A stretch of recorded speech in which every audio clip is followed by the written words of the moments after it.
네, 김여정 북한 제1부부장에 이어서 도널드 트럼프 대통령의 딸 이방카 미 백악관 선임 고문이 이번 주에 한국을 찾습니다. 올림픽 폐막식에 참석하기 위해서인데요. 북미 대화에 물꼬를 틀 수 있을지 주목됩니다. 북한 김정은 위원장의 특명을 받고 방남했던 김여정 당 제1부부장은 임신한 것으로 지금 파악되고 있습니다. 자세한 얘기 김열수 한국군사문제연구원 안보전략실장, 홍현혁 세종연구소 수석연구위원과 함께 얘기 나눠보겠습니다. 안녕하십니까? 안녕하십니까? 안녕하세요. 자, 먼저 문재인 대통령이 어제 수석보좌관 회의에서 미국의 통상 압박과 관련해서 결연히 대응해 나가라 이런 이제 주문을 했는데 그 내용을 좀 잠깐 듣고 말씀을 나눠보도록 하겠습니다. 특히 철강, 전자, 태양광, 세탁기 등 우리 수출 품목에 대한 미국의 수입 규제 확대로 해당 산업의 국제 경쟁력에도 불구하고 수출 전선의 이상이 우려됩니다.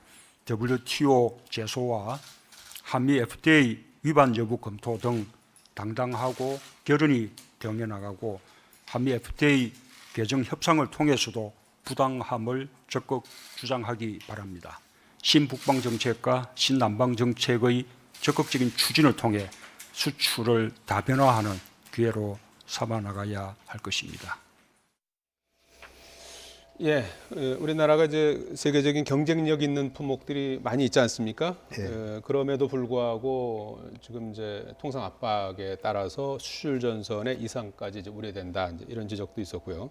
어쨌든 이제 통상 문제와 관련해서는 안보와 분리해서 투트랙으로 나가겠다 이제 이런 기조를 보여준 거죠. 네.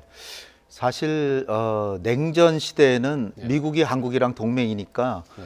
뭐 자유의 천병이다 우리 해가지고 이 민주주의를 수호하는 우리 역할이 있어가지고 네. 한국의 금융위기 같은 거 났을 때 미국이 많이 도와주고 했거든요.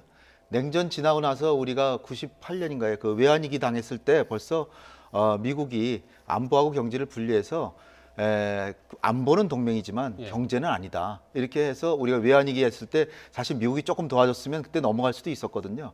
근데 이제 트럼프까지 이제 와서는 아예 노골적으로 아메리카 퍼스트 하고 있기 때문에 사실 작년 말에 저는 미국이 좀 우리에게 동맹국으로서 조금 좀 섭섭하게 했다. 네. 왜냐하면 제가 느끼기로는 북한에 대해서 선제 공격 가능성을 계속 흘리면서 우리 정부를 상당히 압박하면서 그러다가 선제 공격은 지금 아니다 그러고 한미 FTA 뭐 개정하는 거, 뭐 무기 파는 거, 뭐 이런 거 하고 또 방위비 분담금 올려라 뭐 이렇게 하는 것이 조금 과거에 우리가 보던 미국이 아니다 그런 상황인데 이미 냉전 이후에 이런 분위기는 계속 왔던 거거든요. 근데 네. 우리 대통령께서 우리 역시 미국도 그렇게 하는데 우리가 미국보다 힘이 약한 나라로서 당연히 더 실리적으로 가야죠. 그러니까 안보 부분은 철저하게 한미동맹 우호 관계를 지키지만 경제 통상에 있어서는 적절하게 대응하자. 예. 그래서 주눅 들지 말고 법대로 또 원칙대로 그리고 자유무역의 원칙대로 대응하라 이렇게 지시를 하신 것으로 이렇게 생각이 됩니다. 예. 이런 그 한미 통상 마찰이 현실화된다면 한반도 이제 평화 기류에도 어떤 그 영향을 미칠 수 있지 않을까요? 어떻게 보십니까? 예, 뭐 전혀 영향을 안 미친다고 볼 수는 없죠. 예. 그래서 지금 대통령께서 이렇게 말씀하신 이유는요. 예. 제가 볼 때는 트럼프 대통령과 트럼프 행정부가 대한국에 대한 이 통상과 관련된 부분이 좀 지나치다고 느끼신 것 같아요. 예. 지금 홍 박사가 얘기한 것처럼 사실은 동맹하고 경제하고는 관계가 없다라고 얘기하고 또 GM 철수해서 디트로이트로 오면은 이거 뭐 내가 내 공이다 뭐 이런 식으로도 얘기를 하고 예. 또 한국에 대해서 그렇게 한국이 한국전 이후에 부흥을 지원해줘서 한국이 지금처럼 경제 성장을 이룩하고 민주화가 됐는데 그러려고 하면 한국도 미국에 대해서 뭔가 보답을 좀 해야 되는데 그거 안 하고 있지 않느냐. 예. 이거 제가 지금 세 부분에 대해서 걸쳐서 말씀을 드렸지만 이건 전부 다 트럼프 대통령이 직접 하신 얘기거든요. 그러니까 이제 여기에 대해서 지금 미국의 상무부가 한국에 대해서 취하고 있는 조치가 태양광, 패널이라든지 그렇지 않으면 세탁기에 대해서 세이프가드를 발동하고 지금 철강에 대해서 뭐 폭탄에 가까운 세금을 부과하겠다라고 하는 거잖아요. 예. 게다가 동맹국들이 그 많은데 유일하게 한국만 동맹국임에도 불구하고 232조인가 그걸 적용해가지고 한국만 거기다 집어넣어놨거든요. 그렇기 때문에 대통령께서 이 안보하고 경제는 분리해서 가야 되고 또 우리의 수출 다변화도 필요하다라고 말씀을 하신 거고요. 그럼에도 불구하고 지금 질문하신 것처럼 사실은 이것이 전혀 안보와 경제가 분리될 수 있는 것만은 아니에요. 그렇기 때문에 우리가 취할 수 있는 전략은 한계가 있지만 WTO에 제소할 건 제소하고 또 우리의 산업부 장관과 또 우리 청와대에서 경제 담당하시는 분들이 있잖아요. 이분들 다시 미국으로 보내서 미국하고 또 물밑 접촉도 하고 그런 노력들이 우리한테 필요하지 않는가 이런 생각을 합니다. 예. 지금 문재인 대통령은 남북 정상회담의 전제 조건으로 북미 대화를 들고 있지 않습니까? 이제 아직까지 이제 별 진전 없는 상태인데 오늘 문재인 대통령이 슬로베니아 대통령 오찬하면서 북한과 미국 모두 대화의 필요성을 느끼고 있는 것으로 보인다 이런 언급을 했어요. 미국의 지금의 입장은 어떤 거라고 보십니까? 대통령 말씀이 정확하게 짚으신 거라고 보는데요. 그러나 행동은 달리하고 있죠. 근데 속내가 그렇다는 겁니다. 그러니까 미국은 대통령께서 이제 그 펜스 부통령 이제 서울에 와가지고 약간 좀 결례를 했는데도 그래도 또 응원하고 있는데 또 찾아가서 김여정과 김영남과의 얘기했던 거 다 브리핑해주고 그리고 남북 관계가 개선되더라도 그것이 대북 제재를 완화시키는 게 절대 아니다. 이걸 다짐했기 때문에 트럼프가 아주 그 펜스 부통령이 만족해서 돌아가는 편에는 벌써 북한이 정 원한다면 대화할 수도 있다 이렇게 했고 사실 그 펜스 부통령이 제일 강경한 사람 중에 한 명이거든요. 그 다음에 이제 맥메스터 백악관 안보보좌관인데 백악관 보좌관은 이제 뮌헨에 안보회의 가가지고 최고의 압박 전략은 전혀 변하지 않고 이것은 비핵화 의지를 북한이 밝힐 때까지는 계속하겠다 이런 쪽에 그러니까 압박에 방점을 두고 틸러슨 국무장관은 아무래도 외교부 장관이니까 이 북한의 대화에 나온다는 그 목소리가 나올 때까지 귀를 기울이고 있겠다. 그 얘기는 대화하겠다는 건데 그렇지만 틸러슨 국무장관도 대화를 하더라도 인센티브는 없다. 그러니까 종합해 보면 미국의 입장이 종전에는 최고의 압박과 관여가 이제 대화거든요. 그 중에서 관여는 거의 하지 않았는데 지금 이제 조금 바뀐 게 최고의 압박은 변함없지만 관여도 병행하겠다. 동시에 하겠다. 과거에는 이제 순차적으로 압박을 해서 북한이 비핵화 의지를 밝히면 그때 이제 관여, 소위 대화하겠다는 건데 이제 대화하겠다는 의사 표명까지는 우리가 끌어낸 거라고 저는 보고요. 북한 역시 마찬가지로 지금 어떻게 보면은 뭐 코피 터트리기 작전 뭐 이런 게 막 나오는 판이기 때문에 자칫하다가 미국한테 크게 얻어맞겠다. 그래서 한국과의 관계부터 지금 개선하고는 있지만 북미 간에도 여건만 맞으면 대화할 수 있다. 그런 걸 조심스럽게 타진하면서 지금 협상력 강화 차원에서 배짱 부리고 있는 것이다. 그러니까 결국은 대통령이 얘기하시듯이 북미가 다 대화를 하는 어느 정도의 자세는 거의 갖춰져 가고 있다. 이게 올림픽을 통해서 조금 변화하고 있는 우리에겐 좀 유리한 국면이라고 이제 보여집니다. 우리 정부가 좀 북미 대화를 주선하거나 뭐 중재하는 것은 현실적으로 가능할까요? 그런 노력들을 지금도 저는 하고 있다라고 봅니다. 일단 지난번에 김여정 특사하고 김영남 최고인민회 상임 위원장이 내려왔을 때 충분히 뭐 얘기했을 거라고 보고요. 북미 대화의 그 필요성을 누구보다도 우리 대통령께서 정확하게 알고 계시기 때문에 이게 정말 기적까지 찾아온 기회를 놓칠 수 없는 거 아니에요. 그렇기 때문에 그 사람들한테 충분히 얘기했다라고 보고 또 펜스 부통령한테도 그 얘기를 충분히 저는 했다라고 봅니다.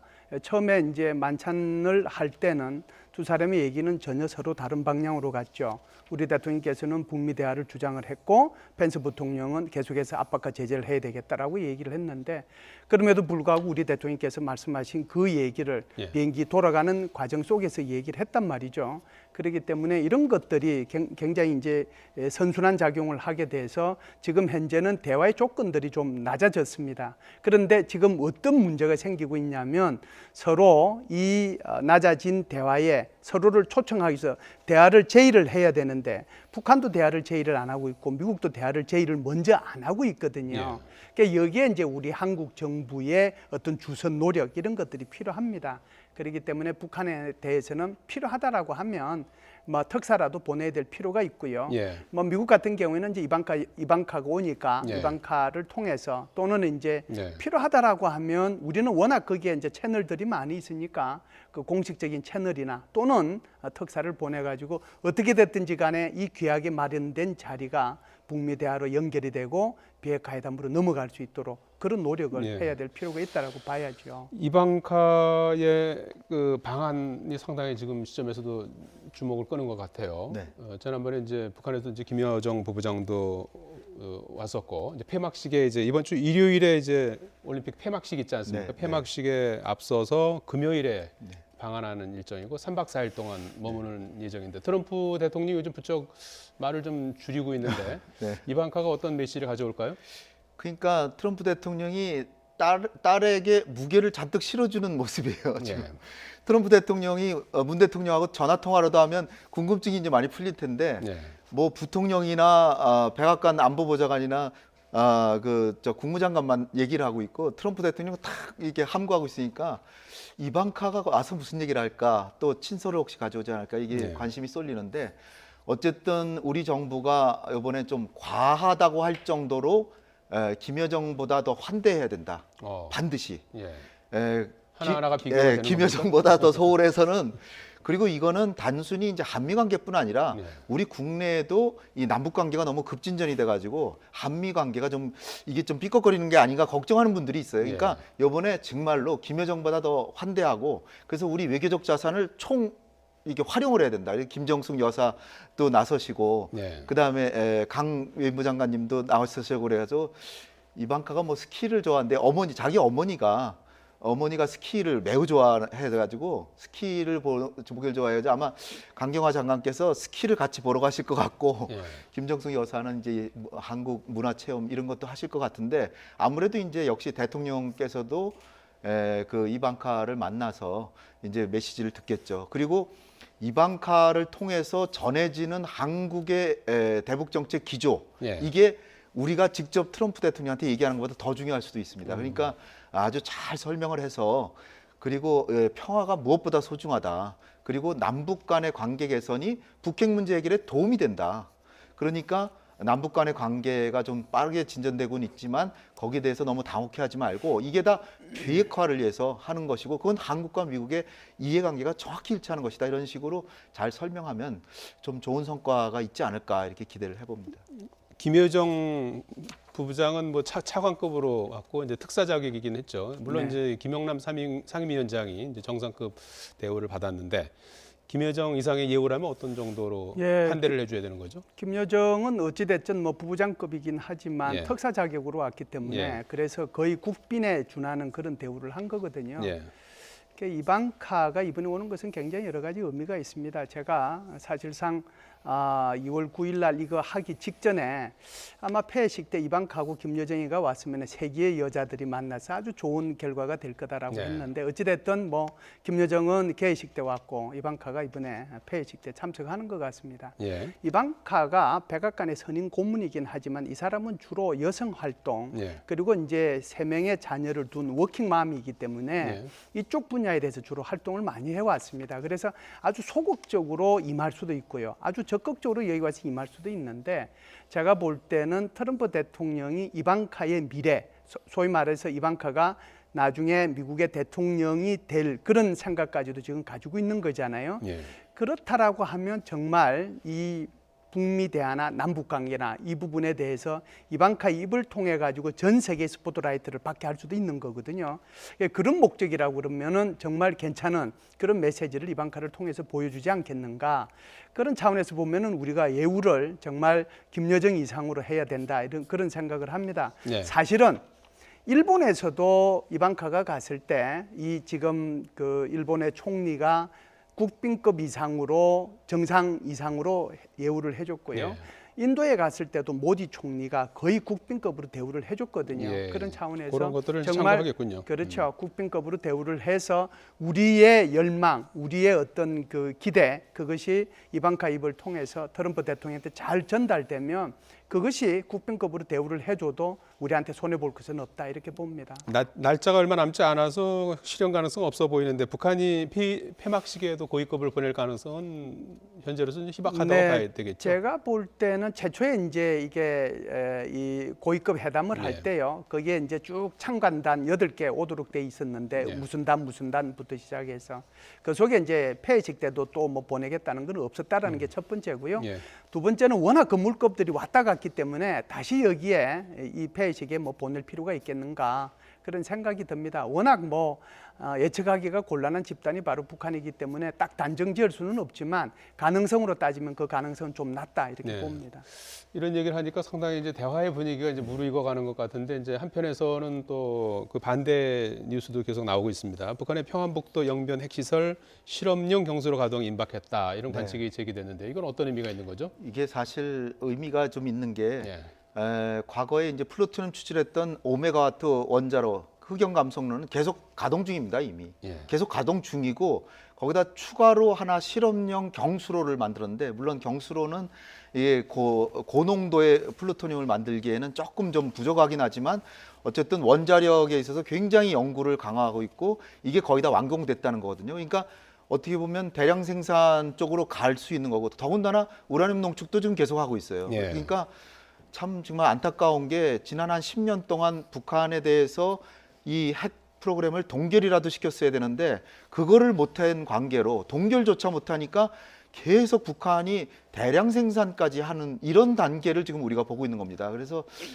참 안타깝고 어떻게 보면은 빨리 북한에게 관여를 해서 동결부터 시켜야 된다. 네. 그러니까 뭐 궁극적으로 CBID라 그래서 완벽한 해결을 하려고 하면 물론 되면 좋죠. 근데 그렇게 하려다 10년을 끌어온 거예요. 그러다가 북한이 이렇게 고도화까지 하고 있으니까 가능한 빨리 대화를 시작해서 일단 중단시키고 예. 그리고 중단하면은 그다음 이제 시간 여유가 있으니까 좀 시간이 걸리더라도 대화를 해서 상호 안보의 원칙으로 북한의 안보 딜레마까지도 고려해서 포기시켜야 된다. 근데 지금 이제 기로에 놓여 있는데 우리 정부가 북한에게 지금 어느 정도 채널이 열려 있으니까 사실 북미하고 북한하고 미국을 보면 훨씬 힘이 약한 게 북한이니까 북한이 먼저 양보하는 게 맞습니다. 그러니까 예. 북한이 최소한 미국하고 대화를 하는 중에는 핵과 미사일 실험은 안 하겠다. 네. 이 정도라도 끌어내면 제일 좋고 그렇지 않으면 특사를 보내고 그렇지 않다 그러면 한미연합훈련에 대해서도 좀 한마디 할 수도 있는데 근데 그거는 이제 국방장관이 얘기하셨듯이 지금 NCND로 지금 하기로 그건 굉장히 이렇게 우리 정부가 굉장히 지혜롭게 지금 해나가고 있는 모습입니다. 예. 올림픽 이후에 갑자기 북한이 도발할 가능성은 어떻게 보십니까? 예, 도발할 가능성은 뭐 있는데 문제는 이런 거죠. 예를 들면 페루 올림픽이 이제 3월 18일 날 끝나잖아요. 예. 그리고 지금 유엔에서 유엔 총회이긴 하고 아무런 그것이 무슨 뭐 법적 구속력이 있는 건 아니지만 그 일주일 후까지니까 아마 3월 25일까지일 겁니다. 그때까지는 어떤 이런 무력 도발이나 이런 거 하지 말자라고 결의를 한 거니까요. 그런데 지금 이제 얘기되고 있는 것이 4월 초 되면 훈련을 시작하게 될 거라고 하는 거잖아요. 예. 그래서 지금 북한과 미국 간의 대화 자체가 4월 초 이전에 나와야 된다는 거죠. 그래서 지금으로 생각하면 한 달 정도밖에 시간적인 여유가 없습니다. 그래서 한 달 정도 이 시간 동안에 북미 간에 소위 말해서 그 뭐라고 할까요? 예비 회담이라고 할까요? 그렇지 않으면은 탐색적 접촉이라고 할까요? 그것이 이루어지면 정말 지금 송영무 장관이 오늘 얘기한 것처럼 훈련을 언제 할 거냐 하는 것은 3월 18일부터 4월 1일 사이에 결정해서 얘기하겠다. 네. 그때까지는 얘기 안 하겠다라고 얘기하는 거잖아요. 네. 그만큼 북한한테 지금 융통성을 주는 거예요. 네. 그래서 북한도 이 기회를 잘 활용을 해서 빨리 이 북미 간의 예비 접촉에 나서 줬으면 좋겠다는 생각을 네. 합니다. 훈련은 연기된 상태고 이제 패럴림픽 끝나고 나서 네. 그때 가서 훈련을 하겠다가 아니라 그때 가서 이제 그때 가서, 어떻게 할지를 얘기를 얘기하겠다. 하고, 그 이전까지는 네, NCND, 네. 시인도 부인도 나겠다 이런 네. 거잖아요. 그 훈련할 가능성 그렇지 않을 가능성 어느 쪽이 지금 높다고 일단 보십니까? 뭐 훈련은 예정대로 4월 초에 할 가능성이 크죠. 예. 큰데 변수는 북한이 먼저 전향적인 조치를 취하면 미국이 먼저 그렇다면 이번 대화를 잘 하기 위해서 이를테면 전략 자산은 이번엔 안 보내겠다라든지 그거를 꼭 뭐 발표할 필요도 없어요. 그냥 안 오면 되는 거예요. 안 오면은 북한도 다 압니다. 따라서 이번 기회를 정말 아주 좋은 기회이기 때문에 북한과 미국 양측으로 설득 작업을 예. 적극적으로 적극적으로 해서 이번 기회를 잘 살려서 한반도의 평화를 다시 가져오고 예. 북핵 문제 해결하면서 개성공단도 재개하고 금강산도 재개하고 결국 평화 통일의 기반을 구축하는 쪽으로 가야죠. 북한이 어떤 액션을 취해야 되는 상황인가요? 북한이 하면 제일 좋은데 예. 안 하면 특사를 보내고 그래도 안 하면 한미연합훈련에서 약간의 융통성을 가지고 북한을 끌어내야죠.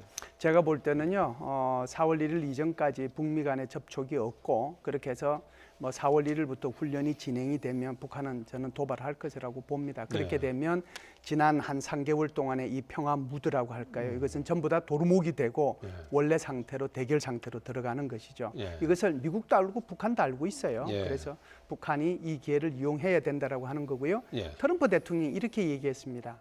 상대방이 핵 개발을 포기하면 우리도 2분 내에 어떤 조치를 취하겠다라고 얘기한 거거든요. 그래서 그 의미를 북한도 좀 인식을 하고 이런 대화의 자리에 나왔으면 좋겠다는 생각을 해요. 예, 시간이 다 됐는데 이거 하나만 확인을 좀 하고 가야 될 것 같아요. 김여정 당 부부장이 지난번에 이렇게 몸이 조금 불편하고 해서 네. 이제 임신한 게 아니냐 이런 얘기가 많았었는데 일부 네. 보도에서 임신한 것으로 이렇게 보도가 되고 있어요. 사실입니까? 그렇죠. 뭐 지금 나오는 얘기로는 예. 본인이 그렇게 밝혔다고 하는데요. 예. 통일부에서는 확인해 줄 수 없다. 사실은 알고 있지만 네. 그 개인사에 대해서 얘기하는 게 적절하지 않다라고 생각한 것 같습니다. 둘째가 가졌다는 거죠? 지금 둘째라고 하는데요. 제가 보기에는 이 의미라고 하는 것이 김정은이 남북 관계를 진짜 진지하게 개선하고 싶다고 하는 진정성을 보여주기 위해서 자기 여동생이 몸이 좀 불편한데도 보냈다. 이게 제일 큰 의미고요. 따라서 김정은으로서는 우리가 제일 원하는 사람을 보낸 그런 셈이니까 어떻게 보면 신뢰 조치를 한 셈이다. 예. 그러니까 우리도 뭐 사실 북한이 갑자기 이렇게 대화 국면으로 전환하니까 기만 전술이다라고 볼 수도 있지만 그러나 약간의 경계는 하면서도 일단은 저런 진정성은 좀 인정해 줘야 된다. 그렇게 생각합니다. 예. 두 가지가 지금 뭐 말씀하셨습니다만은 이제 궁금한 것이 이제 남편은 누구인지 부분하고 임신한 상태의 동생을 이렇게 이제 보냈던 것이 북한이 상당히 뭔가 좀 급한 게 있었지 않았는가 하는 그런 이제 일반인의 궁금증이 있을 것 같아요. 예, 저도 이제 남편은 누구인지 잘 모릅니다. 예. 모르고요. 이제 지난번에 2014년도에 우리 인천 아시안 게임 했을 때 황병서가 내려왔잖아요. 예. 군 총정치국장이. 그래서 그때까지 우리 대한민국이 온 정보력을 다 동원했는데도 그 사람의 나이를 정확하게 몰랐어요. 그래서 나이가 어떻게 됩니까라고 했을 때 황병서가 자기 나이를 밝혔거든요. 그러니까 지금 김여정이도 둘째 아이를 임신했는데 이게 대해서 지금 청와대에서 확인도 부인도 못 해주겠다라고 하는 것은 확인해 준 거란 그죠. 맞을 만일에 가능성이 이제 높다. 이게 예. 아니면 아닙니다라고 얘기할 텐데 예. 그런 차원에서는 이제 뭐 얘기가 됐다라고 보고요. 두 번째는 그만큼 임신한 자기 동생까지 한국에 보냈다라고 하는 것은 북한이 그만큼 급하다라고 하는 거죠. 예. 그래서 어떻게 하든지 간에 이 전체적인 경제 제재에 지금 북한이 굉장히 힘든데 남북 관계 개선을 통해서 한국으로부터 뭔가 얻어내야 되겠다. 그렇지 않으면은 제재 속에서 한국을 좀 이탈시켜야 되겠다. 그런 생각을 가지고 있었다라고 봐야죠. 예. 잘 들었습니다. 지금까지 김열수 한국군사문제연구원 안보전략실장, 홍현익 세종연구소 수석연구위원이었습니다. 두 분 고맙습니다. 감사합니다.